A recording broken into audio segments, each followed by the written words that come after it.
Well, sadly, I don't think they have much impact internationally. I'm not sure if anybody outside of the Chinese-speaking world watches them. I know that they were seen by millions in China, and I think we did a good job. When I first, I'll give you a story first about the situation in 2008.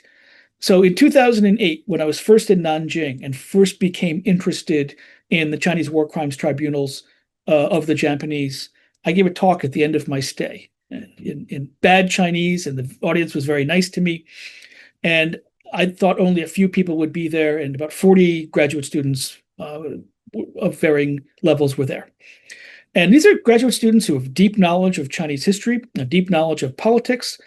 And I asked them, did China have a judge on the seat, on the stage at the Tokyo War Crimes Tribunal? And no one could answer. No one knew at that point, or no one was thinking about China's role in the Tokyo War Crimes Tribunal. And therefore, when talking about the BC class tribunals, right, those lesser class tribunals that were all over East Asia that we were just talking about, no one knew about those either. A few years later, because there was a film, the Dongjing Shanpan film, and then they had the Dongjing Shanpan 那个研究中心 at Shanghai Jiaotong Daxue, people began to learn more about what had happened in the Tokyo War Crimes Tribunal from the Chinese perspective, but also what was going on in China. But in 2008, no one knew. So I think the documentaries that we made, I made first with the Shanghai media and then with Jiangsu media, I think they've opened up some avenues of understanding about what was China's role in adjudicating wartime responsibility and justice toward and with Japan. I think that's very important. I wish there were a Japanese version.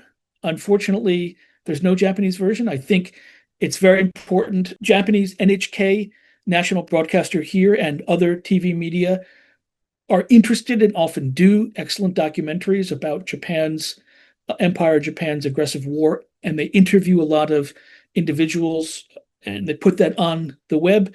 And I think this would have been an interesting parallel for them to see the situation from the Chinese side.